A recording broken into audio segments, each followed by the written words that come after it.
Hi నండి సతీష్. ఈ episode చూసిన తర్వాత, లైవ్ చూసిన తర్వాత మణికంఠ జర్నీ గురించి గాని, ఆయన మైండ్ సెట్ ఎట్టా ఉందని చెప్పాలంటే, కంప్లీట్‌గా 100% డిప్రెషన్‌లో ఉన్నాడు. సో, ఆయన జర్నీ మొత్తం ఎలా ఉంటుందంటే, కంప్లీట్ నెగెటివ్ మైండ్‌తోనే ఉన్నాడు. చాలా స్పీడ్‌గా ప్రేరణ ఒక మాట అంటారు చూసావా? ఎవరి విషయంలో అయినా సరే నెగెటివ్ చెప్పాలంటే చాలా స్పీడ్‌గా వచ్చి చెబుతున్నావు. పాజిటివ్ లేదంటే ఎగ్జాక్ట్ కరెక్ట్ అది ఆ అమ్మాయి చెప్పింది. ఆయన సింపథీ గేమ్ ఆడట్లా. సింపథీ గేమ్ ఎలా స్ట్రాటజీగా వెళ్ళాలని కూడా ఆలోచన లేదు. అసలే ఇది ఒత్తిడి షో. ఆ పైన ఏమో డిప్రెషన్‌లో ఉన్నాడు. ఈయన కంప్లీట్‌గా డిప్రెషన్‌లో ఉన్న ఆయన, మరి ఎందుకు ఈ డిప్రెషన్ అంటే కూడా పర్సనల్ లైఫ్‌లో, ఫ్యామిలీ లైఫ్‌లో, ప్రొఫెషనల్ లైఫ్‌లో కూడా ఒక సూపర్ సక్సెస్ చూసి, అది మళ్ళీ ఫెయిల్ అవ్వడంతో, అయిపోవడంతో, అలాగే తర్వాత ఫ్యామిలీ లైఫ్‌లో కూడా అవి అన్ని దగ్గరలో ఉండేది. ఇప్పుడు మిగతా కంటెస్టెంట్స్‌కి ఉండవా? ఎవరింట్లో ఉండవు, ఎక్కడ ఉండవు అన్నీ ఉండేవే. వాటిని పదే పదే తోముకుంటూ ఇప్పుడు ఆయన మొన్న ఏమన్నాడంటే 29 ఇయర్స్ అన్నాడు. 2 ఇయర్స్ ఏజ్‌లో ఉండేది. ఇప్పుడు ఫాదర్ చనిపోయాడని ఇప్పటికి అదే చెప్పి ఇట్లా ఆయన కంప్లీట్‌గా డిప్రెషన్‌లో ఉన్నాడు. ఒక దగ్గర అంటాడు కదా! ఒక దశలో ఆ వెబ్ సీరీస్ ఫెయిల్ అవ్వడం ఇవన్నీ చూసిన తర్వాత మేడెక్కి దూకాలనుకున్న బీబీ హౌస్‌లో దూకాలని ఆ రకంగా దూకొచ్చాడు. మళ్ళీ ఎంత నెగెటివ్ మైండ్ సెట్‌తో ఉన్నాడు అనడానికి ఎగ్జాంపుల్‌గా పెరిగిన సాయిల్ కూడా నెగెటివ్ సాయిలా? ఆఖరికి పుట్టి పెరిగిన నేల కూడా నెగెటివా అనే స్థాయిలో ఉందంటే ఎంత డిప్రెషన్‌లో ఉన్నాడో అర్థం చేసుకోవాలి. ఎలా మార్చుకోవాలి? సగం జీవితం అయిపోయిందంట. 30కే సగం జీవితం అయిపోయిందా? అంటే ఇప్పుడు ఒక దశలో ఒక మాట అంటాడు కదా! విష్ణుప్రియని ఉద్దేశించి, "నువ్విలాంటి మాటలంటే నిన్ను చూసి నలుగురు ఏమి నేర్చుకుంటారంటే" ఇప్పుడు ఈయనన్ని మాటలు బట్టి, డిప్రెషన్, ఈ నెగెటివ్ థాట్స్‌ని బట్టి చూస్తే మరి కోట్లాది మంది చూసే ఈ షోలో మరి వాళ్ళేం నేర్చుకోవాలి? 30కే సగం జీవితం అయిపోయిందిరా బాబు! ఇంక మొత్తం జీవితం అయిపోయింది. నాకింక దిక్కు లేదు, గతి లేదు. బయటికెళ్తే ఎలా బతకాలి? అసలు నా వల్ల కావట్లే. మిలియన్స్ ఆఫ్ థాట్స్ అంటే ఓవర్ థింకింగ్. ఏమంటాడంటే, "ఈ గుమ్మం దాటి వెళ్తే ఇంక బతికే లేదు, జీవితమే లేదు. ఉంటే బతికితే 'బిగ్ బాస్' హౌస్‌లోనే ఉండాలి. లేకపోతే లేదన్నట్టు" అంత డిప్రెషన్‌లో ఉన్నాడే. కంప్లీట్‌గా నెగెటివ్ పర్సన్ అని ఆ అమ్మాయి చెప్పినట్టుగా, ఆ పృథ్వీ చెప్పినట్టుగా ఇతను నెగెటివ్ మిగతా వాళ్ళకి కూడా స్ప్రెడ్ అయ్యి, రేపటి నుంచి ఎట్లా ఉంటుందంటే వాళ్ళ హౌస్‌మేట్స్ పరిస్థితి, ఇతను నామినేట్ చెయ్యాలా వద్దా? ఒక పాయింట్ చెప్పాలా వద్దా? ఒక టాస్క్‌లు ఆడితే ఏంటి? ఓడితే ఏంటి? గెలిస్తే ఏంటి? అట్లా అయిపోతుంది ఆయన పరిస్థితి. ఆయనతో పాటు వీళ్ళకి కూడా మామూలుగా ప్రెషర్ కాదింక. ఫస్ట్ వచ్చారు. ఒక ఫస్ట్ వీక్ అంతా కొద్దిగా అలా జోవియల్‌గా అలాగా ఆటలోకెళ్తారు గానీ, ఫస్ట్ నుంచి ఇతని వైపు నుంచి ఒక ఫుల్ ప్రెషరు. అసల అంత డిప్రెషన్‌లో ఉన్న కంటెస్టెంట్ ఆయన ఈ సీజన్‌కి సంబంధించి. సో, జీవితం అయిపోయిందంట. విగ్ కూడా విసిరేసి మార్చుకోవాలనొచ్చా. గేమ్ ఎలా ఆడాలో అర్థం కావట్ల. శనివారం బయటికెళ్ళిపోతే పరిస్థితి ఏమైద్ది? మళ్ళీ బయటకొచ్చి ప్రొఫెషన్‌లో కెరీర్ చూసుకుంటారు. అంతే తప్ప దానికోసం అంత డిప్రెషన్ అయిపోయి నిజంగా అక్కడ శేఖర్ భాష అన్నట్టుగా యుద్ధంలో బాణాలు వేయడానికెళ్ళాం. ఆగాగు నువ్వు బాణాలు వేయకు నాకు ఫ్లాష్ బ్యాక్ ఉందంటే ఆపుతాడు అవతలోడు యుద్ధం బాణం వేయడం మానేస్తాడా? కానీ వీళ్ళ పరిస్థితి అలాగే అయిపోయి. వెయ్యాలా వద్దా? ఆడాలా వద్దా? ఏంటనే పరిస్థితి అయిపోయి. ఆ కన్ఫెషన్ రూమ్‌లో కూడా ఎమోషనల్ రోలర్ కోస్టర్‌లో ఉన్నది పరిస్థితి అంటే అతనిదే కదా! అతనితో పాటు వాళ్ళకి కూడా నెగెటివ్ స్ప్రెడ్ అయిపోయి అట్లా పరిస్థితి అయిపోయా. సో, ఎందుకంటే మళ్ళీ ఇప్పుడు భార్య గావాలి, పిల్లలు గావాలి, స్టెప్ ఫాదర్ గావాలి, అత్తమామలు గావాలి ఇవన్నీ చెబుతా ఉన్నాడు. అసలు ఇక్కడ వర్తమానంలో ఈరోజు ఏంటి గతం వదిలేసి ఫ్యూచర్ గురించి ఆలోచించకుండా ఈరోజు ఈ హౌస్‌ని, ఆ జర్నీని ఎంజాయ్ చేస్తా, తోటి కంటెస్టెంట్స్‌తో మింగిల్ అవుతా అవన్నీ తీసుకోవాలి గానీ 2 రోజులు పోతే ఈ 'బిగ్ బాస్' హౌస్ కూడా నెగెటివ్ సాయిల్ ఏమో, ఇక్కడ కూడా నెగెటివ్ వైబ్స్ ఉన్నాయేమో ఇవన్నీ నాకు అలా ఆలోచించే పరిస్థితిలో ఉన్నాడాయన. సో, మీరు గమనిస్తే ఈ 4 రోజుల్లో మీరు గమనిస్తే 3 పదాలతో నెట్టుకొచ్చాడు. ఏమంటే, ఎవరు ఏం జెప్పినా సరే, నీ మైండ్‌కి బ్యాక్‌గ్రౌండ్‌లో ఏదో ఉంది. అదేందో నాకు తెలుసు. నువ్వు అందుకే నాకు ఇలాగ అన్నావు. వాళ్ళెవరు చెప్పిన యష్మి వచ్చి అట్లా కాదు ఇలాగంటే కాదు. నువ్వు పప్పెట్ అనే దానికి సంబంధించి అంటే కాదు. నీ మైండ్ సెట్ ఏదో వేరే ఆలోచిస్తుంది. అందుకే నువ్వు ఇలాగన్నావు. పృథ్వీ వచ్చి చెబితే కాదు నువ్వు వేరే ఏదో ఆలోచించుకుంటున్నావు. అందువల్ల నీ బ్యాక్‌గ్రౌండ్‌లో ఏదో నడుస్తుంది. అది నాకు తెలుసు. నువ్వు అనుకున్నది రా. యష్మికైనా, ప్రేరణకైనా, అభయ్‌కైనా, నిఖిల్‌కైనా అందరికి ఇప్పటికి 7 కంటెస్టెంట్లు పర్టిక్యులర్‌గా ఈ నామినేషన్స్ ఎపిసోడ్‌లో కూడా క్లియర్‌గా అందరితో అదే మాట. ఎవరతడు బాబు, తమ్ముడు అలా కాదు ఇలా మార్చుకంటే లేదు. నువ్వు నీ మైండ్‌లో ఏది నడుస్తుందో నాకు తెలుసు. ఇలా అదే మాట చెబుతా ఉన్నాడు ఈ 4 రోజుల నుంచి చూస్తే. రెండో పాయింట్ ఏంటి? నా బాధలు మీకు తెలుసా? నా ఫ్లాష్ బ్యాక్ నీకు తెలుసా? నా స్ట్రగుల్స్ మీకు తెలుసా? మా ఫాదర్ చనిపోయారు, మదర్ చనిపోయారు, వైఫు, బిడ్డ ఇవన్నీ కలిపి మళ్ళీ ఇది రిపీట్ మోడ్. మూడో పాయింట్ ఏంటి? హార్ట్ ఓపెన్ చేయకూడదనుకున్నా, బ్రెయిన్‌తో ఆడాలనుకున్నా, కానీ బ్రెయిన్ ఓపెన్ అయిపోయింది. ఎమోషన్ అయిపోయింది. ఈ 3 పాయింట్లతో ఈ 4 రోజుల నుంచి ఆయన జర్నీ అయితే ఉంది. ఖచ్చితంగా డిప్రెషన్, సింపతి లేదు, పాడు లేదు. అంత ఆలోచించడం, అంత మైండ్‌లో లేదు. ఆ స్పాట్‌లో ఏదనిపిస్తే అదనేస్తున్నాడు. ప్రేరణ చెప్పినట్టుగా నెగటివిటీ మాత్రమే చూస్తాడు. ఇప్పుడు విష్ణుప్రియ విషయంలో కూడా చూస్తే గమనిస్తే 3 రోజుల నుంచి ఇందుగా ఉన్నాడంటే యెస్ అన్నట్టుగా ఒక నెగెటివ్ పాయింట్ పట్టుకొని వచ్చాడు. మిగతా అంతా మళ్ళీ తర్వాతేమో కాదు విష్ణుప్రియ మిగతా అంతా జెన్యూనే. ఫస్ట్ అలా చెప్పాడు. ఆ తర్వాతేమో మళ్ళీ ఇలా చెప్తున్నాడు. మొత్తానికి ఇతని జర్నీ చూస్తే మాత్రం నేను మొన్న చెప్పినట్టుగా ఖచ్చితంగా ఎమోషనల్‌గా ఉంటదనగా ఆయనతోనే పాటు హౌస్‌మేట్స్ కూడా అదే పని అయిపోతుంది. మనం లైవ్ చూసిన ఇతను ఏడడం, ఇతను మోటివేట్ చేయడం, ఇతనికి ఇన్‌స్పైర్ అవ్వడం, ఇతనికి బూస్టప్ ఇవ్వడం, ఇతన్ని ఎంకరేజ్ చేయడం, లేపడం ఇదే పరిస్థితి అయిపోవాలి. అదొక స్పెషల్ టాస్క్ అయిపోయాయి. సీత ఎళ్లి కూర్చొని చెబుతుంది. ఆదిత్యహం చెబుతున్నాడు. సోనియా చెబుతుంది. నిఖిల్ చెబుతున్నారు. హౌస్‌మేట్స్ యష్మి చెబుతుంది. ప్రేరణ చెబుతుంది. అందరూ వెళ్లి చెప్పడమే పనైతుంది. నువ్వు వదిలేసి అందరికీ ఉంటాయి, కష్టాలు ఉంటాయి, నష్టాలు ఉంటాయి అని చెప్పి మిగతా టాస్క్‌లు ఒకవైపు అయితే ఇతనిది ఒక టాస్క్ అయిపోయి వీళ్ళ పరిస్థితి అట్లా అయితే ఉంది ఇంకా. సో, డిప్రెషన్‌లో ఉన్నాడు. ఖచ్చితంగా గట్టిగా కౌన్సెలింగ్ అయితే ఇవ్వాల్సిన అవసరం అయితే ఉంది. సరే ఇక నెక్స్ట్ వన్ నామినేషన్‌లో ఆదిత్య కూల్‌గా అయిపోయి ఏందిలే నాకెందుకులే ఈ సంత ఈ గోల అని లెక్క అతనైతే సెల్ఫ్ నామినేట్ కూడా ఫస్ట్ చేసుకోవచ్చని అడిగాడు. బట్ ఏమో తెలీదంటే ఫైనల్‌గా పృథ్వీకి అది చెప్పిన రీజన్ కూడా కరెక్టే, పని తక్కువ. క్లీనింగ్ డిపార్ట్మెంట్‌లో పని చేయట్లా. పైగా డిస్కషన్స్ లాజిక్‌లో మాట్లాడేటప్పుడు అమ్మాయిలు ఉండేటప్పుడు రెస్పెక్ట్ ఇవ్వాలి. అంటే బేబక్క విషయంలో బుర్ర ఉందా లేదా అని మాట్లాడు కదా! బుర్ర పెట్టి వాడండి, బుర్ర పెట్టి మాట్లాడండి, నామినేట్ చేయండి. కాఫీ కోసం ఏంది అని ఆ బుర్ర అనే దాని కోసం మాట అనే బాలేదంటే ఆయన కూడా అగ్రీ అయిపోయాడు. No answer. రెండో నామినేషన్‌కి ఏంటంటే ఆదిత్యది శేఖర్ భాష. మీరు బాగా లేజీగా ఉన్నారు. మీతో అయితే నేను ఎక్కువున్నా. బట్ పడుకుంటున్నారు. ఈరోజు కూడా సేము. ఇక ఎవరికి కూడా పెద్ద హెల్ప్ చేయట్లేదు. అంటే వాలంటరీగా చేస్తున్నారు, మీరు చేయట్లేదు. అంటే ఆ భాష కూడా అంటాడు ఏమంటే, నాకు స్ట్రెయిన్ వల్లండి నిద్రపోయాను. బట్ యాక్సెప్ట్ చేస్తాను. బట్ హెల్ప్ కూడా చేస్తాను. మీరు చూడట్లేదేమో. సో, ఓకే అని చెప్పి ఆయన కూడా అగ్రీ. ఇతను ఆదిత్య ఓంది అయితే కూల్‌గా పెద్దగా అంటిముట్టనట్టుగా అట్లా అయితే నామినేషన్‌లు కూడా అయిపోతున్నాయి. ఆయన జర్నీ కూడా అట్లాగే ఉంది ప్రస్తుతానికి చూస్తే. అయితే శేఖర్ భాషని యష్మి కూడా చెప్పింది. ఎందుకంటే, "యెస్ సార్ మీరు కూడా లేజీగా ఉంటున్నారు. రూల్స్ బ్రేక్ చేస్తున్నారు. ఆ చెత్త కవర్లు ఏదో తీయమన్నా పట్టించుకోలేదంటే, అప్పుడు లేడీస్ ఉన్నారమ్మా వచ్చాక చేయాలన్నాక ఆయన చెప్పేసాడు. ఇది పెద్ద పాయింట్స్ ఏం కాదు. మరి అంతకంటే ఏమి ఉండవు ఈ దశలో. అలాగే బేబక్క నబీల్‌తో అంటది కదా! జీరో నెగటివిటీ తమ్ముడు నీ మీద బట్ నీలో పవర్ ఉంది, ఫైర్ ఉంది. అది బయటికి రావాలని అందుకే చేశా. ఇప్పుడు ఇంకా ఎక్కువ ఆడుతూ నువ్వు నాకు థాంక్స్ చెప్పాలి. నిద్రపోతున్న సింహాన్ని నేను నిద్ర లేపాను అన్నట్టుగా ఆవిడ థాంక్స్ అడిగింది. ఆ నిద్రపోయే సింహాన్ని బేబక్క కూడా లేపుంటే ఈ రోజు నామినేషన్ గన్ను నుంచి ఎలిమినేషన్ గన్ను నుంచి తప్పి ఉండేది. ఇతరులో ఏదైతే పవరు, ఫైరు ఉంటుందనో, ఫన్ ఉంటుందని ఎక్స్‌పెక్టేషన్ చేసి బిగ్ బాస్ హౌస్‌లోకి ఎంట్రీ ఇచ్చారో అవన్నీ ఈవిడ హైడ్ చేసింది, పడుకోబెట్టేసింది. ఈవిడేమో నబీల్‌కేమో ఆ పవర్ రావాలి, ఆ పవర్ ఫైర్ రావాలి, నువ్వు చెలరేగిపోవాలని చెప్తుంది. అదేది ఈవిడకి కూడా వర్తిస్తాయి. బట్ నాకు ఇది ఫన్నీగా అనిపించింది. అలాగే నిఖిల్ పృథ్వీకి చెప్తాడు కదా! "నువ్వు బేబక్కకెళ్ళి మాట్లాడు ఒకసారి" అంటే అతను కూడా వచ్చి ఆల్రెడీ నిన్న 2 సార్లు సారీ చెప్పాడు. మళ్ళీ సారీ బేబక్క అని చెప్పేసి అది ఆ క్వాలిటీ ఉండాలి. వెంటనే బ్యాక్ రావడం. ఏదో పొరపాటు జరిగిద్ది ఫ్లోలోనో లేకపోతే బై మిస్టేకో ఎట్లా జరిగితే అది తీసుకొని మళ్ళీ వెంటనే వచ్చి క్లియర్ చేసుకునే ఇష్యూగా అంత ఫ్లోలో ఒక మాట అనేసినా సరే క్షమాపణ చెప్పడం బాగుంది. ఇట్లా ఉంటే బెటర్. మంచిగా జర్నీ కూడా ఉంటుంది. ఆమె కూడా బేబక్ కూడా మంచి మాట చెప్పింది. నువ్వు అలా మాట విసిరిస్తే కోట్ల మంది షో నువ్వే నెగెటివ్ అయిపోతావు. అది కరెక్టే. బేబక్ చెప్పింది కరెక్టే. పృథ్వీ అక్కడ మళ్ళీ వెంటనే వచ్చి తప్పు తెలుసుకొని సారీ చెప్పడం ఇవన్నీ కూడా మంచిగా వైబ్ అయితే నడుస్తుంది వాళ్ళ కంటెస్టెంట్స్‌కి సంబంధించి. నెక్స్ట్ వన్ సీత నామినేషన్‌లో ఏముంది? ప్రేరణకి. మొన్న రీజన్ ఏంటంటే నిఖిల్ ఏమో ఆ రోజు నామినేషన్ అదే ఫస్ట్ వర్క్ డివైడ్ చేసుకునేటప్పుడు నేను గట్టిగా చెబుతా ఎవరు ఇగో ఫీల్ అవ్వకండి నేనైతే తీసుకోగలను మళ్ళీ మీరు తీసుకోకపోవచ్చు అనేసి ఒక మాట అంటే దానికి ప్రేరణ అనింది. నిఖిల్ గట్టిగా వాయిస్ రేజ్ చేస్తాడు ఎవరు ఇగో తీసుకోకండి సుపీరియారిటీ అనే లెక్క పదాలు వాడింది. ఆ ఇగో ఆ సుపీరియారిటీ నాకు నచ్చలేదు. ఇక్కడ ఎవరు సుపీరియర్ కాదనేది సీత పాయింట్. ప్రేరణ ఏమంటదంటే నేను ఇగో అన్నాను బట్ సుపీరియారిటీ అని అనలేదు కదా! సో, అది పెద్ద మ్యాటరే కాదు. దానికోసం ఎవరైనా నామినేట్ చేస్తారు. అక్కడ మరి పాయింట్ ఏది దొరకకపోతే అంతే సీత కూడా ఆ పాయింట్‌లో పట్టుకుంది. ఆయన అయితే దానివల్ల నాకిప్పుడు ఇంకో పాయింట్ వచ్చింది. ఓహో! నీ పాయింట్ కూడా కదా ఇగో సుపీరియారిటీ అనేది. నిఖిల్ అనే మాటలు నువ్వు చేస్తావా? ఆయన పాయింట్స్ కూడా నువ్వెందుకు చెప్తావు? అంటే నాకిప్పుడు కొత్త పాయింట్‌లొచ్చాయి. ఆయన పాయింట్లు ఆయన చెప్పుకుంటారు కదా! ఆయన పాయింట్లు నువ్వు చెప్పడం కూడా బాలేదు కదా! ఇది మరో పాయింట్ అని చెప్పేసి మొత్తానికి ఒక గంట సేపు ఆర్గ్యుమెంట్ అయింది. ఫైనల్‌గా సో, ప్రేరణ అయితే తెలుసుకోవాలి. ఓకే. కరెక్టే కదా! నిఖిల్ గట్టిగా వాయిస్ బేస్ చేసాడు. ఆ ఇగో ఏదో సుపీరియారిటీ ఏదో ఆయనే చూసుకుంటాడు. మధ్యలో నేనెందుకు దూరాను? నేను అనడం వల్ల నేను ఈరోజు ఎఫెక్ట్ అయ్యాను కదా! నామినేట్ పడ్డాను కదా! తెలుసుకుంటే ఈ మాట ఈమె ఆడుకోవచ్చు. అది ఖచ్చితంగా ప్రేరణ కూడా మంచిదే. ఆవిడ చెప్పిన సజెషన్ గాని, ఈ నామినేషన్ వల్ల కూడా. తర్వాత రెండో నామినేషన్‌కి ఏంటి బేబక్కకి సేమ్ రీజన్ కర్రీస్. ఒకటే కూర అన్నారు. బట్ చికెన్ వండారు, బంగాళాదుంపలు వండారు. నేనేమో నాకొచ్చిన ఎగ్‌నే మళ్ళీ నేను వండుకుంటానంటే అబ్జెక్షన్ చేశారు. వాళ్ళకి లేని అబ్జెక్షన్, వాళ్ళకి లేని రూల్స్ నాకెందుకు పెట్టారు? ఆ కారం కర్రీ వల్ల తినలేక, పెరుగుతో తినలేక ఎగ్ బుజ్జి చేసుకుంటూ వద్దన్నారు అని. నిజంగా బేబక్క అయితే మొత్తానికి ఈ ఫుడ్డు, కిచెను రెస్పాన్సిబిలిటీతోనే మొత్తం అందరూ అటు దోస్తులు సీత గావచ్చు, శేఖర్ భాష గావచ్చు, సోనియా గావచ్చు అందరూ మొత్తానికి ఆవిడనైతే నామినేషన్‌లోకి లాగేశారు. మొత్తానికి ఆ పప్పు వల్ల, ఈ తిప్పలు, ఈ ఫుడ్ వల్ల, ఆ వంటలక్క పాత్రలోకెళ్ళడం వల్ల బేబక్కకి ఈ నామినేషన్‌లో దెబ్బ గట్టిగానే పడింది. డిఫెండ్ చేసుకోలేకపోవడం వల్ల. ఆ నబీల్‌కి చెప్పిన ఫైరు, పవరు ఈవిడలో కూడా ఓపెన్ ఆకపోవడం వల్ల, డిఫెండ్ చేసుకోకపోవడం వల్ల ఒకరు స్టార్ట్ చేసిన తర్వాత అదే లాక్కెళ్ళిపోయారింక. ఇప్పుడు శేఖర్ భాషకు మీరు గమనిస్తే ఆదిత్య ఓం చెప్పాడు. "నువ్వు లేజీగా ఉన్నావంటే అవే పాయింట్లు తర్వాత వచ్చినోళ్ళకి చెప్పుకెళ్ళిపోయారు ఆయనకి."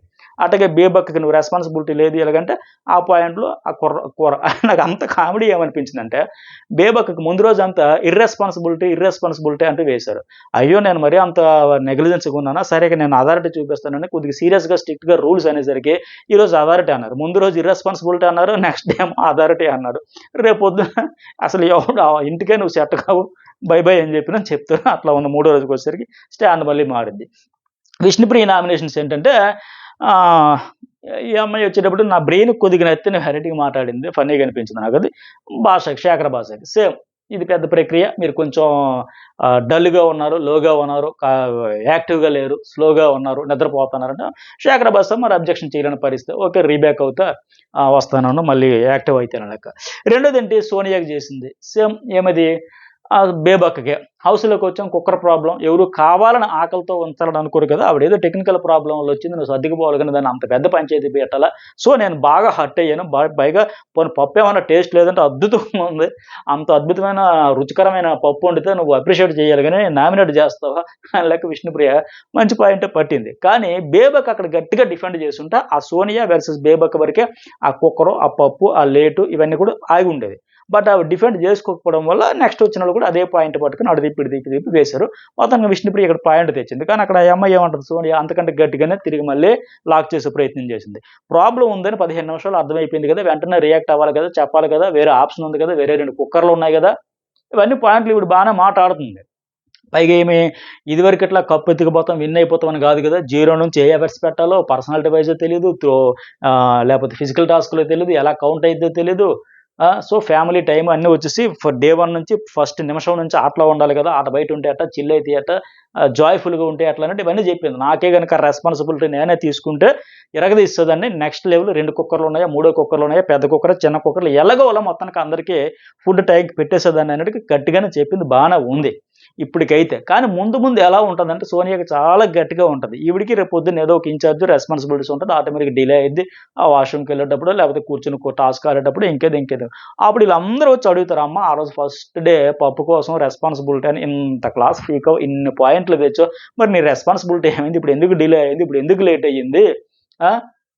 ఎవరు కావాలని చెయ్యరు గదా! అని విష్ణుప్రియ అంటే కావాలని ఎవరు చేయరు. కానీ రెస్పాన్సిబిలిటీ తీసుకునేటప్పుడు అన్ని పనులు కూడా కావాలనే చేయాలని మంచిగా టైమింగ్ ప్రకారం, రైమింగ్ ప్రకారం మంచిగా గట్టిగానే పాయింట్లు పడుతుంది. కానీ ముందు ముందు కూడా ఇవన్నీ ఆవిడకి కూడా వర్తిస్తాయి. పవర్‌ని ఎగ్జిక్యూట్ చేయలేనప్పుడు రెస్పాన్సిబిలిటీ తీసుకోవద్దంట. రెస్పాన్సిబిలిటీ తీసుకున్నంత మాత్రాన అంత 100% అయితే జరగదు. సో, మొత్తానికి ఈరోజున్న రేపు పొద్దున్నయితే ఆవిడకి కూడా ఖచ్చితంగా ఉంటుందనిపించింది. రెండో పాయింట్ ఏంటంటే విష్ణుప్రియది నిన్న హౌస్‌కి థర్డ్ చీఫ్ యష్మి సెలక్షన్‌లో నిఖిల్‌పై పర్సనల్‌గా కామెంట్ చేసావు, టార్గెట్ చేసేలాగా వాళ్ళ ఫేవరెటిజం చేసుకున్నారు అనే లెక్క మాట్లాడావు. ఇది మనకి ఎపిసోడ్‌లో లేదు సరిగ్గా లైవ్‌లో నడిచిందిది. సో, ముందే పరిచయం ఉంది గనుక హెల్ప్ చేసుకున్నారు, చీఫ్ చేశారన్నావంటే అది నాకు అబ్జెక్షన్ అనిపించింది. నాకు నచ్చలేదు. అంటే ఈ అమ్మాయి గూడా ఏమనింది, అప్పుడేంటి ఇప్పుడు గూడా చెప్తా. యష్మిని చీఫ్ క్వెషన్ చేసారు. ఇప్పుడు ఇగో ఫేవరెటిజం చేస్తావు. ప్రేరణ 2 సార్లు నామినేషన్‌లు సేవ్ చేశారు. ఇంతకంటే ఇంకేం గావాలి? బేబక్కని 4 సార్లు నామినేట్ చేశారు. ప్రేరణ 2 సార్లు సేవ్ చేశారు. నీ పాయింట్ అయితే పట్టుకుంది. సో, ఇక్కడేమంటదంటే మళ్ళీ యష్మికి సంబంధించి, ఆ యష్మి రెస్పాన్సిబిలిటీ తీసుకోదు. బట్ కంపేర్ చేసేటప్పుడు ఆవిడకెందుకు ఇచ్చారు? వాళ్ళతో పోల్చుకునేటప్పుడు ఆవిడలో కూడా క్వాలిటీస్ లేవు కదా! అని ఈవిడైతే చెప్పుకొచ్చింది. మింగిల్ అవ్వట్లేదు అవి ఇవి అంటారు కదా! అని చెప్పేసి. అయితే మామూలుగా లాక్ చేయలేదిక్కడ. విష్ణుప్రియ మాత్రం ఒక నవ్వు నవ్వేసి లైవ్‌లో అయితే చాలా సేపు నడిచింది. ఆవిడ కరెక్ట్‌గా కౌంటర్ ఇవ్వలేక, ఆన్సర్ చేయలేక ఒక 2 నవ్వులు నవ్వేసి అంతకు మించి ఏం చేయలేకపోయింది. ఫైనల్‌గా సోనియాకి తర్వాత సారీ గూడా జెప్పేసింది. ఓకేలే అని జెప్పేసి. అయితే ఇక్కడ మళ్ళీ యష్మి చీఫ్ ప్లేస్‌లో లేచి నిలబడి మళ్ళీ నా పేరు ఎందుకు తీస్తారు? నా పేరు ఎందుకు తీస్తారు? అని సోని చెప్పి ఫ్రస్ట్రేట్ అయితే నీ పేరు నేను తీయలే. ఆమెకి చెప్పి నీ పాయింట్ తెచ్చి నామినేట్ చేసింది గనుక నేను ఆన్సర్ చేయాల్సొచ్చింది. నువ్వు అడగాల్సొస్తే ఆవిడని అడిగు అని జెప్పింది. అయితే నాకేమనిపించిందంటే ఓవరాల్‌గా లైవ్ గాని, ఇవి గాని చూస్తే ఈ హౌస్‌లో ప్రస్తుతానికి ఉన్న కంటెస్టెంట్స్‌లో ఈ మణికంఠ ఎంత వీక్‌గా ఉన్నాడో, ఎమోషనల్‌గా బ్యాలెన్స్ కోల్పోతూ ఎంత వీక్‌గా ఉన్నాడో, ఇమ్మీడియేట్‌గా బరస్ట్ అయిపోతున్నాడో. రెండో కంటెస్టెంట్ ఎవరంటే యష్మి గౌడ్ అని అనిపించింది. ఎందుకంటే ఒక నామినేషన్ విషయంలో తన పేరు తీస్తే ఏం కొంపలు అంటుకుపోతాయా? ఇప్పుడు ఆడడానికొచ్చారు. సో, ఆ అమ్మాయి విషయంలో ఇలా జరిగింది, అలా జరిగింది అని ఒక పర్సన్ విషయంలో స్టాండ్ తీసుకునేటప్పుడు ఫెయిరా, అన్‌ఫెయిర్ అని చెప్పుకుంటారు. దానివల్ల ఇప్పుడు కొన్ని కొన్ని వచ్చేది నష్టమేముంది? నా పేరు ఎందుకు తీశారు? నా పేరు ఎలా తీస్తారు? అని బాగా ఎమోషన్ అయిపోతుంది.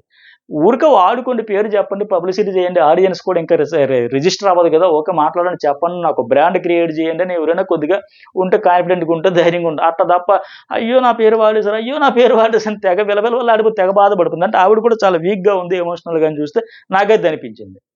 సో, మొత్తానికి ఇంకా తర్వాతేంటి ఆహ్ అభయ్ నవీన్ నామినేషన్లో ఇతను కూడా గట్టిగా పాయింట్లు అయితే పట్టుకొచ్చాడు. మణికంఠకి చెబుతాడు, ఎమోషనల్గా వీక్ రా భయ్, నువ్వు ఫస్ట్ నుంచి చూస్తున్నా హైపర్ అయిపోతున్నా, సరే పోను సారీ చెబుతాం, సరే పోను ప్యాంపర్ చేద్దాం, వాదార్చడం, ధైర్యం చెబుతాం, మోటివేట్ చేద్దాం వచ్చిన మళ్ళీ మళ్ళీ హైపర్ అయిపోతున్నావు ఏంద్ర నాయన. అందరికీ ఉంటాయి పర్సనల్ లైఫ్లో, పైగా అవన్నీ తెలిసే కదా ఈ హౌస్లో ఎలాగుంటుందో అన్నీ ఫిక్స్ అయ్యి ఆ, మనం ప్రిపేర్ అయ్యే కదా వచ్చాం. బట్ నువ్వు ఇంకా బయటికి నన్ను పంపేస్తారు కదా, మమ్మల్ని గుర్తుపెట్టుకో, ఏంది గుర్తుపెట్టుకోవడానికి ఏముంది, ఆడడానికి వచ్చాం, ఆడతాం, గెలుస్తాం, వాడతాం, పోతాం అంతే, దానికి అంత హైపర్ ఎందుకు, మంచి పాయింటే చెప్పాడు ఆయన. అది కంటిన్యూ చేస్తున్నామండి. ఈయనేమంటాడు, ఓకే నేను ఎమోషనల్గా వీకే ఒప్పుకున్నాడు, బట్ హ్యూమన్గా కాదు, కంటెస్ట్గా కాదు, నేషనల్ టీవీలో చెబుతా ఎమోషనల్లీ వీక్ అంటాడు, పెరిగిన వాతావరణం అంటాడు. చూసారు ఎంత నెగిటివ్ అంటే, పెరిగిన వాతావరణం అంటాడు, ఆ పరిసరాల ప్రభావం ఉంటుంది మనుషుల మీద, కాదనట్లే. కానీ ప్రతిదానికి సాయిల్ కావచ్చు, వాతావరణం కావచ్చు, ఇంట్లో మనుషులు కావచ్చు, పరిస్థితులు కావచ్చు, అలా నెగిటివ్ థాట్లో ఆలోచించుకుంటూ పోతే అంత నెగిటివ్గా కనిపిస్తుంది, పాజిటివ్గా ఆలోచిస్తే పాజిటివ్గా కనిపిస్తుంది. సో ఎట్లా అయితే చెప్పుకోవచ్చు. పైగా ఆ రోజు వెళ్ళిపోతున్న ఆందోళనలో ఆ హైపర్లో మాట్లాడడం తీసుకోలేకపోయిన, పైగా ఒక పక్క రెస్పెక్ట్ ఇవ్వాలంటే ఎవరు చెప్పినా తీసుకోవట్లా. సరే కొద్దిగా కూల్గా ఉండి ఆలోచించి నిదానంగా మాట్లాడొచ్చు కదా, నా పాయింట్ ఆఫ్ ఇది, నేను నన్ను ఎట్లా పంపించారని అడగొచ్చు కదా. నిఖిల్ చెప్పినా తీసుకోవట్లా, ఈ అభయ్ చెప్పినా తీసుకోవట్లా, పృథ్వీ చెప్పినా తీసుకోవట్లా, నబీల్ ఒక 2 minutes టైం ఇవ్వనా తర్వాత మాట్లాడాలి అంటే ఎవరు చెప్పినా వినే పరిస్థితిలో లేడు. ఇతను మాత్రం ఎవరికైనా చెప్పాల్సి వస్తే వెళ్ళి చెబుతున్నాడు. సో అదొక పరిస్థితి, one and only reason depression అంతే. ఆ తర్వాత అబ్బాయి మరొక మాట అన్నాడు, ఎవరికి ఫ్లాష్ బ్యాక్ లేవు, ఎవరికి కావాలి ఇక్కడ నీ ప్రాబ్లమ్స్ మాకు అనవసరం, గేమ్ ఆడేటప్పుడు ఒక అడుగు ఓడిన కాంపిటీటర్కి వచ్చి ముందుకు అడిగేస్తూ ఓకే, బట్ తర్వాత తప్పు చేసినా చెబుతా, బట్ మెంటల్ ఆల్రెడీ ప్రిపేర్ అయ్యి వచ్చిన తర్వాత బ్యాగేజ్ అంతా పక్కన పెట్టేసి ఆటలో ముందుకు రావాలని కోరుకుంటా, బట్ నువ్వు అందులో లేవు, నీకు అర్హత లేదని నేను అనుకుంటాను. ఆయన అబ్బాయి చెప్పిన పాయింట్ అయితే బాగుంది, మంచి పాయింటే చెప్పాడు. బట్ ఇక్కడ మణికంఠ పప్పెట్ అనేది ప్రాజెక్ట్ చేద్దామని ట్రై చేశారంటే, ఇతరు కూడా అలాగే కదా. ఇప్పుడు విష్ణుప్రియ అన్న ఒక మాట ఉంది, కానీ ఎవరైనా ఒక మాట అంటే దాన్నే కదా ప్రాజెక్ట్ చేస్తున్నాడు, హైలైట్ చేస్తున్నాడు. సో నేను క్లియర్ చేసుకున్నాను. ఆ రోజు కూడా ఆ అబ్బాయి కూల్గా పిలిచి డార్లింగ్ అని చెప్పి చెప్పబోయినా వినిపించుకోవాలా. పైగా ఇగో కావచ్చు, సెల్ఫ్ రెస్పెక్ట్ కావచ్చు, ట్రిగ్గర్ అయ్యిందని చెబుతా ఉన్నాడు తప్ప తెలివి గలవాడని ప్రూవ్ చేసుకుని ఆయనకి ఏముంది, ఒక హార్ట్ఫుల్గా ఒక సలహా చెప్పాడు, బట్ తీసుకోవాలా. అందుకే ప్రేరణ చెప్పిన మాట కరెక్ట్. నువ్వు మంచి చెప్పినా వినవు, తిరిగి వేసుకుంటావు. నువ్వు నాకు చెప్పేది నిఖిల్కి చూసినా అట్లాగే చూసావు, నిఖిల్ ఏది చెప్పబోయినా, ఈ అబ్బాయి చెప్పబోయినా, ఎవరు చెప్పని తీసుకోడు, తిరిగి అయినా వాళ్ళకే రివర్స్ అవుతూ ఉంటాడు అనమాట. ఇక నెక్స్ట్ అబ్బాయి అంటే, ఇక్కడ ఎవరు ఫేక్ ఎవరు ఒరిజినల్ ఆడియన్స్ చూస్తారో, నన్ను కూడా తోసేయచ్చు అంటే అది కరెక్ట్. అది ఆడియన్స్ అన్ని గమనిస్తారు, ఎవరు యాక్టింగ్ చేస్తున్నారు, గత సీజన్లో వచ్చిన ఫేక్ కంటెస్టెంట్లుగా అవన్నీ ఉండవు, అన్ని క్లియర్గా చూస్తారు, అబ్జర్వేషన్ చేస్తారు, నటించాలో బయటకు పోయిన ఆడియన్స్ ఫిల్టర్ చేసి మరి బయటకి అయితే లాగేస్తారు. అందులో ఒకటి పర్ఫెక్ట్గా చెప్పాడు ఇక్కడ అబ్బాయి కూడా. రెండో నామినేషన్ బేబక్కి మంచి పాయింట్ చెప్పాడు, నీకు చీఫ్ అయ్యే అవకాశం వచ్చింది, మాకు రాలే, బట్ నువ్వు చాలా లైటర్ వేలో తీసుకుని అట్లా ఎట్లా తీసుకుంటావు, నాకు ఏమాత్రం నచ్చలే, నాకు వచ్చి ఉంటే ఆ పొజిషన్లో దక్కించుకోవడానికి గట్టిగా ఫైట్ చేసాను, 100% ఫ్యాక్ట్ అది. సో ఒకవేళ నువ్వు వచ్చే నెక్స్ట్ టైం చూస్తా, మళ్ళీ వచ్చినప్పుడు అవకాశాలు అన్నిసార్లు రావు కదా, ఈ వారం ఎలిమినేట్ అయిపోతే పరిస్థితి ఏంటంటే బేబక్ బాధపడ్డంతో మీకు చేసేది ఏం లేదు. అందుకే ఆ వచ్చిన అవకాశాన్ని వినియోగించుకోవాలి. వినియోగించుకోలేనందుకు ఇప్పుడు నామినేషన్లో ఈ పంచాయతీ అంతా పడింది. అయితే ఒకటి అంటది కదా ఆవిడ, అమ్మాయి ఫుడ్ కోసం వెళ్ళేది సంతోషం, వాళ్ళ మంచిదేలే, వాళ్ళ డెసిషన్ అయిపోయింది, ఇంకేం చేస్తాం, వాళ్ళిద్దరు టాస్క్ ఆడి గెలిచారు, వాళ్ళ డెసిషన్కి మరి నేను రెస్పెక్ట్ ఇచ్చాను, రెస్పెక్ట్ డెసిషన్ కాదు, కానీ ఇప్పుడు ఇంకా గేమ్లోకి దిగల, అందాక 2 రోజులు పోయాగల అన్నట్టు అనుకుంది తప్ప ఆవిడ ఇంకా గేమ్ స్టార్ట్ చేయకపోవడం వల్ల వచ్చిన పరిస్థితి ప్రభావం ఇది. సో మనకంటనైతే యష్మి నామినేట్ చేసింది, ఎందుకంటే బయట ఎమోషన్ లోపల చూపించొద్దు, అందరం బయట ఫేస్ చేసాం, అది 100% ఫ్యాక్ట్. ఈ 14 మందికి ఎవరికి స్ట్రగుల్స్ లేవు, ఎవరికి ఎమోషన్ లేవు, ఎవరికి కష్టాలు లేవు, ఉన్నాయి. వాళ్ళు అవన్నీ పక్కన పెట్టి గేమ్ను ఫ్రెష్గా మొదలుపెట్టారు. బట్ ఇతను అవి గతాన్ని వర్తమానాన్ని కలిపి మిక్స్ చేసేసి గందరగోళానికి గురైపోయి అయోమయంతో, మితిమీరిన భయంతో, భవిష్యత్తు ఏమైపోతుందో, అసలు ఈ హౌస్ నుంచి వెళ్తే భవిష్యత్తు లేదు అని లెక్క ఫీల్ అయిపోతున్నాడు. ఓవర్ థింకింగ్, విపరీతమైన భయం, ఇన్ఫీరియారిటీ కాంప్లెక్స్తో భయంకరంగా ఓవర్ థింకింగ్ చేసేసి ప్రతిదానికి లింక్ అయింది ఆయన నామినేషన్ పాయింట్ కాబట్టి ఇక్కడ. అలాగే నెక్స్ట్ అబ్బాయి శేఖర్తో అంటాడు, నన్నే కాదు అందరిని అన్నాడు, లోపల ఒకటి బయట ఒకటి అని నేను స్టార్టింగ్లో చెప్పాడు కదా, అందరికీ అదే మాట చెప్తున్నాడు. మీరు బ్యాక్గ్రౌండ్లో ఏం ఆలోచిస్తానో నాకు తెలుసులే, మీరు నా గురించి నన్ను బయటికి పంపించడానికి చాలా ఆలోచిస్తాను, నాకు అర్థమవుతుంది, అందరికీ అదే మాట. సో తర్వాత ఏంటి, ప్రేరణ సీత అంటది, నాకు సోనియా పట్ల నెగిటివ్ వైబ్ ఉంది, బట్ నీ పట్ల లేదు, సో నీ క్యారెక్టర్ నచ్చుతుంది, మర్చిపోతాను లెక్క అంటే నామినేషన్ చేసుకున్నారు కదా, దాని గురించి మాట్లాడుకోవడం, ఒకరికొకరు చేసుకోవడం వల్ల. ఆ తర్వాత ప్రేరణ నామినేషన్ కూడా ఆరంభించి ఫస్ట్ మణికంఠగా చెప్పి నామినేట్ చేసింది. నీ గతం ఏంటో చెప్పుకుంటే తెలుస్తుంది, నువ్వు సైలెంట్గా సింగిల్గా దూరంగా అంటే ముట్టనట్టుగా దూరంగా ఉంటే మాకు ఎట్లా తెలుస్తుంది, 100% పర్ఫెక్ట్ అది. సో మళ్ళీ ఇక్కడ రాగానే ఏమైతే నీకు చెప్పగానే ఎఫర్ట్స్ పెడుతున్నావు, బాగుంది, సరిపోవట్లే, కానీ అందరికి ఇష్యూస్ ఉన్నాయి, బ్యాగేజ్ ఉన్నాయి, నెగిటివ్ పాయింట్ గట్టిగా క్యారీ చేస్తావు, ఇమీడియట్గా చెప్పేస్తావు, బట్ కలవడానికి ఎందుకు చొరవ తీసుకోవట్లా, 100% మంచి మాట చెప్పింది ఇక్కడ ప్రేరణ. మళ్ళీ మళ్ళీ అదే చెబుతున్నారు అంటావు, అది నామినేట్ చేస్తంట. బట్ అక్కడ వచ్చి చెప్పి కలిసి అన్న నా పరిస్థితి మామూలు క్యాజువల్‌గా మాట్లాడుకుంటారు కదా! వాళ్ళకి టాస్క్ లేనప్పుడు మిగతా టైం అప్పుడు ఇంక పనేముంటది. ఏదో క్యాజువల్ మాట్లాడినప్పుడు ఇది ఇలా ఫేస్ చేశాను సో అండ్ సో అంటే ఒక్కొక్కరికైనా అర్థమయ్యేది. అసలు ఎవరిని కలవకుండా నేను నాదో ప్రపంచం, నాదో గది, నేను ఒంటరిగా వచ్చాననేటికి దూరంగా ఉండిపోతే ఎలా తెలుస్తది? సో, ఇలాంటి సందర్భం వచ్చి ఎవరైనా అడిగేసరికి, చెప్పేసరికి, నామినేట్ చేసేసరికి నాకు గతం తెలుసా? మా ఫాదర్‌లుగా, మదర్‌లుగా మొత్తం మొదలుపెడుతుంది. సో, అందుకనే ప్రేరణ చెప్పింది 100% కరెక్ట్. ఇక్కడ ఆయన పూర్తిగా బరస్ట్ అయిపోయాడు. తన లైఫ్‌లో జరిగిన బాధలన్నీ వివరించాడు. హౌస్‌లో లేడీ కంటెస్టెంట్ అంతా కన్నీరు పెట్టారు. చాలామంది ఆడియన్స్ కూడా అయ్యో పాపం అనిపించొచ్చు. ఆయన బాధ చూస్తే. హ్మ్. సూసైడ్ వరకు వెళ్ళానంటాడు. మేడెక్కి దూకాలనుకున్నా, 'బిగ్ బాస్' ఇంట్లోకి దూకానంటాడు. ఎందుకు ఓపెన్ అవ్వట్లేదంటే చాలా ఎమోషనల్లెస్‌గా ఆడదాం అనుకున్నా, మిస్టేక్స్ సరిదిద్దాం అనుకున్నాం నేర్చుకోవాలి. అనుకున్నా మళ్ళీ అక్కడికెళ్ళిపోతుంటే ఎట్టా? ట్రిగ్గర్ అవ్వకూడదు అనుకున్నా అయిపోతున్నా, మైండ్ గేమ్ ఆడదాం అనుకున్నా హార్ట్ ఓపెన్ అయిపోతుంది. జ్ఞాపక శక్తి పడిపోయింది. అవన్నీ బాధ అనిపిస్తది. ఎవరికైనా జ్ఞాపక శక్తి తగ్గిపోయింది, బ్రెయిన్ ప్రాపర్ స్టేట్ లేదంటే, అవి అలాగ అనుకుంటున్నాడు గనక సగం సైకలాజికల్‌గా అది. నా జ్ఞాపక శక్తి తగ్గిపోయిందని కూడా నిజంగా తగ్గిపోద్ది. నా జ్ఞాపక శక్తి బ్రహ్మాండంగా ఉంది. చాలా బాగుంది. నా బ్రెయిన్ ప్రాపర్ స్టేట్‌లో ఉంది. నేను మైండ్ గేమ్ ఎక్సలెంట్‌గా ఆడుతున్నాను. ఆల్రెడీ మైండ్ గేమ్‌లోనే ఉన్నాను. ఇలా పాజిటివ్‌గా మాట్లాడుకుంటే, పాజిటివ్‌గా ఆలోచించుకుంటే అన్నీ పాజిటివ్‌గా అలా అలవాటయిద్ది. సోనియా లైవ్‌లో ఒక మాట చెప్పుద్ది ఆయనకి. ఫస్ట్ 24 అవర్స్ తీసుకోవచ్చు తోటి మనుషుల్లో కలవడానికి. తర్వాత 20 గంటలు, తర్వాత గంట, తర్వాత 40 నిమిషాలు, 30 నిమిషాలు, 25 నిమిషాలు అన్నట్టుగా ఆ టైం తగ్గించుకొని పర్సనల్ స్పేస్ ఇండివిడ్యువల్‌గా సోలోగా ఉండి తగ్గించుకొని వచ్చి కలుస్తా మింగిల్ అవుతా. అంటే అలా ప్రాక్టీస్ చేస్తూ ఇంప్లిమెంట్ చేసుకోవాలి. ఆయనకున్న సమస్యలే సొల్యూషన్ చూసుకోవాలి. అంతే తప్ప ఇంతే అయిపోయింది, జీవితం అయిపోయింది. నాకు దిక్కెవరు లేరు. ఇవన్నీ అందుకే ఆ అమ్మాయి అక్కడ యష్మి రియాక్ట్ అవ్వడం తప్పులే. ఇంత ఎమోషనల్ డ్యామేజ్ వద్దు. రాంగ్ పోర్ట్రే అవుద్ది. మీరు చూసొచ్చారా? నా గతం మీకు తెలుసంటే ఎలా అయ్యిద్ది? మాకెలా తెలుస్తది? తెలీదు కాబట్టి అడుగుతున్నాం. సెంటిమెంట్ మాటలాడొద్దు. అవసరం లేదు. ఆ అమ్మాయి కరెక్ట్‌గా జెప్పింది. ఇప్పుడు మీరు గమనిస్తే నేను క్లియర్‌గా అబ్జర్వ్ చేసేది జర్నీ. నిఖిల్ విషయంలో పాజిటివ్ ఉందనుకోండి. ఎవరికైనా అతనికి ఇష్యూ ఉందంటే వెంటనే రగిలిపోతే వెళ్లి వాళ్ళకి నూరేస్తున్నాడు. నిఖిల్ అడిగే గట్టిగా ఇచ్చేసేయ్, వేసేసేయ్. ఎందుకు వదిలేస్తున్నావు? డామినేషన్ భరించడం వద్దు అంటున్నాడు. అంటే వేరే వాళ్ళు ఒకళ్ళు పాజిటివ్‌గా ఉన్నా, కొద్దిగా సక్సెస్‌గా ఉన్నా, దూసుకుపోయినా తట్టుకోలేనట్టు ఉన్నాడు. అదే నెగెటివ్ ఉంటే మాత్రం టక్కనొచ్చి చెప్తున్నాడు. పక్కనే కూర్చొని నువ్వు ఇట్లా అన్నావు చేయడం నాకు నచ్చలేదని లెక్క. హ్మ్. సో, అది అక్కడ అభి కూడా అదే అన్నాడు. ఎమోషనల్ అవ్వకూడదు అనుకున్నా గాని అయిపోతున్నానని చెప్పేసి అది మార్చుకోవాలి ఆయన. అలా మార్చుకోకపోతే అది కష్టం. ఒక వారం ఉంటానేమో, 5 వారాలు ఉంటానేమో, ఒక వారం ఉంటాం ఉండవు వచ్చేస్తాయి. అయితే ఏమైద్ది? బ్రహ్మాండం బద్దలైపోద్దా? జీవితం మునిగిపోద్దా? అయిపోద్దా? అన్నట్టు అనిపించింది. తర్వాత మళ్ళీ ఇంకా ప్రేరణ. రెండోదేంటి సోనియాకి. నువ్వు ఈ అమ్మాయి కూడా ఇక్కడ సోనియా విషయంలో కూడా మంచి పాయింట్ పట్టుకుంది ప్రేరణ. నువ్వు అందరివి కలిపి మెజారిటీ ఇలా ప్రతిసారి మాట్లాడుతున్నావు. అంటే సరిపోద్ది గదా! నేను అని ఎందుకు అనుకోవట్లా? మా సీరియస్‌నెస్ మాకు తెలుసు. నువ్వెట్టా డిసైడ్ చేస్తావు? మేము లైట్‌గా ఉంటున్నాం. నువ్వెలా సర్టిఫై చేస్తావు? మంచి పాయింట్ అది. ఎవరు స్టైల్‌లో వాళ్ళు ఆడతారు. ఒకళ్ళు సీరియస్‌గా ఆడతారు, ఒకళ్ళు సిల్లీగా ఆడతారు, ఒకళ్ళు సరదాగా ఆడతారు, ఒకరు లైట్ వేలో, ఎవరి స్టైల్ వాళ్ళది. అయితే ఇంకొక మంచి పాయింట్ పట్టుకుంది. నువ్వు ప్రతిసారి మెజారిటీ ఆ 14 మంది ఉండిపోయారు పప్పు లేక, మెజారిటీ 14 మంది ఆకలితో ఉండిపోయారు, 14 మంది ఆకలి తెలీదా? మెజారిటీ అలా అనుకుంటున్నారు, ఎలా ఇవంతెందుకు? నా ఒపీనియన్ ఎందుకు చెప్పలేవు? అంటే మాది గ్రూప్ అన్నట్టు పోర్ట్రే చేయడానికి ట్రై చేస్తాను. మరి నువ్వు గూడా ఇలాగ అందరిని కలుపుకుంటూ పోతున్నావు కదా! అని ఒక మాట అంటే బ్రహ్మాండంగా ఉండేది. బట్ ఆ మాట ఎవరు అడగలేకపోతున్నారు. ఆమె నబీల్ గురించి మాట్లాడని చెప్పిద్ది గదా! సో, అట్లా అనుకుంటే బాగుండదు. మంచి పాయింట్ ఈవిడ పట్టుకుంది. అలాగే నెక్స్ట్ వన్ మణికంఠ విష్ణుప్రియ ఏం చేస్తాడు కదా! డే 1 ఆ వర్డ్ యూజ్ చేయడం నచ్చలేదు అంటాడు. ఎవరికీ నచ్చదు. మాటలు వదిలేస్తున్నావు. సో, నీకు ఈ అర్హత లేదు ఈ హౌస్‌లో అనేసి చెప్పాడు. నువ్వు ఒక ఇన్‌ఫ్లుయెన్సర్‌గా ఆ ఇంపాక్ట్ పడతది. నిన్ను చూసి బయట నేర్చుకుంటారు చాలామంది అన్నాడు. ఇతడు కూడా ఒక ఇన్‌ఫ్లుయెన్సరే గదా! ఇతడు కూడా మరి ఇలాగ నెగెటివ్ ఈ డిప్రెషను, ఈ సూసైడ్ చేసుకోవాలనుకుని ఇవన్నీ మాటలు అస్తమానం ఏడుస్తూ ఉంటే ఇంక లైఫే లేదన్నట్టుగా మాట్లాడుతూ ఉంటే, మరి అది కూడా ఇంపాక్ట్ పడతది గదా! అందరూ చూసుకొని ఆ ప్రభావానికి గురయ్యే ఛాన్స్ ఉంది గదా! సో, అవైతే మర్చిపోతుండు. అవతల వాళ్ళకి మాత్రం చెబుతా ఉన్నాడు.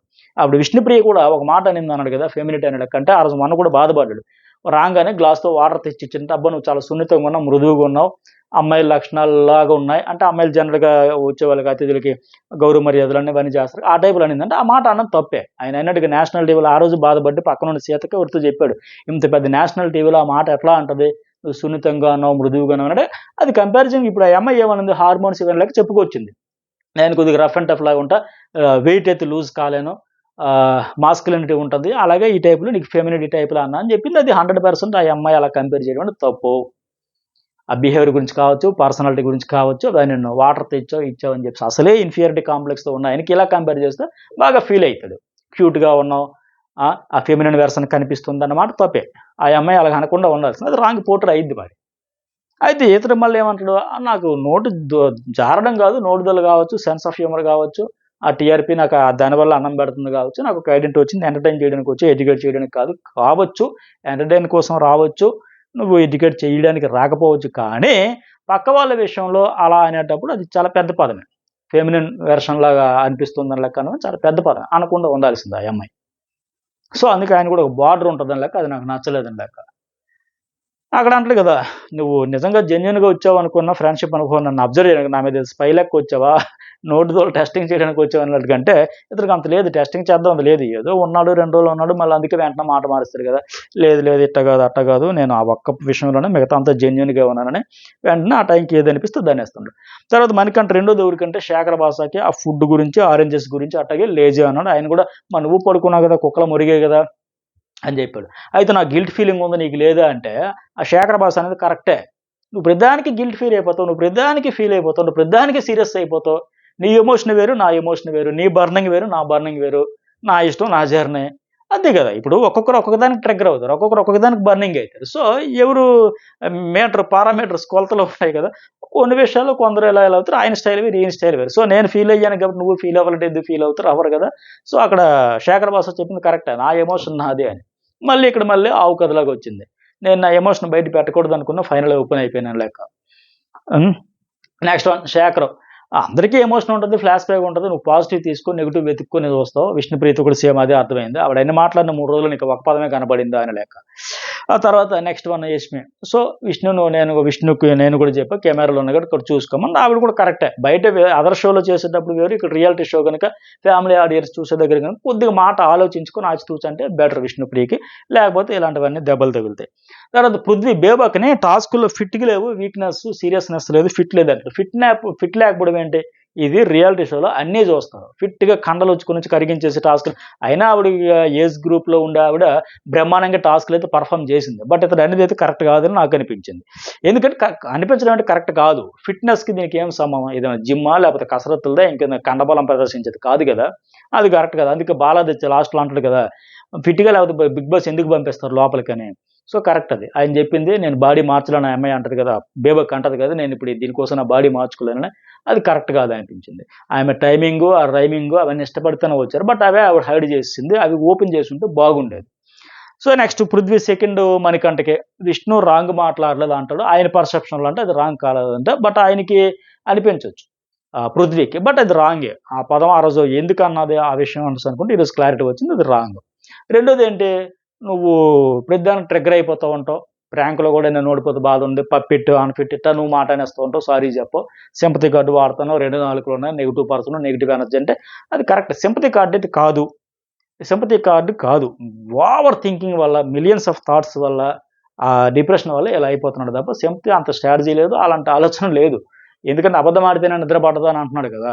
బాగా ఎమోషనల్‌గా బాగా సెన్సిటివ్. దాంతో ఈ సమస్యలన్నీ. అయితే ఏంటి ఇప్పుడు మిన్ను బిరిగి మీద పడిన అయితే ఏంటిది అన్నట్టు ఉండాలి తప్ప ఇంత డల్ అయితే కష్టం. సో, అప్పటికి వీళ్ళందరూ వచ్చి చెబుతూనే ఉన్నారు. ఎంతమంది వచ్చి చెప్పినా, ఎన్ని చెప్పినా సరే వినిపించుకునే పరిస్థితులు లేడు. సో, ఫైనల్‌గా బేబక్క, శేఖర్ భాష, పృథ్వీ, మణికంఠ, సోనియా, విష్ణుప్రియ నామినేషన్‌లో ఉన్నారు. మరి మీ ఓట్ ఎవరికేస్తారో కామెంట్ కూడా చేయండి. ఆ తర్వాత యష్మి కూడా ఆ పేరు తీశారని ఇక్కడే కదా ఏడుపు ఇవన్నీ చూస్తే. మొత్తానికి ఆయన లాస్ట్‌కి బిగ్ బాస్ అయితే పిలిచి చాలా గట్టిగానే చెప్పాడు. దిక్కు లేదు ఇవన్నీ ఎమోషన్ అయిపోతుంటావు బాబు. నువ్వు ఉంటావు, ఆడతావు, గెలుస్తావు, ఉంటావు, చాలా స్ట్రాంగ్‌గుండు అని చెప్పేసి ఈ బిగ్ బాస్ కాదు, హౌస్ మేట్స్ కాదు, ఈ గంటకి గంటారావు మీద అస్తమానం చెబుతూనే ఉండాలి. ఆయన్ని లేపుతూనే ఉండాలి. లేదంటే అంతలా ఉన్నాడాయన. పట్టించుకోకపోతే నన్నెవరు పట్టించుకోవట్లేదు అంటాడు. పట్టించుకుంటే ఎందుకు ఏది చేసినా తప్పే అన్నట్టు ఉంది పరిస్థితి. శనివారం వెళ్ళిపోతే ఏంటని లెక్క. సో, ఇది మరి మీకేమనిపించింది? లైక్, కామెంట్, సబ్స్క్రైబ్ అయితే చేసుకోండి.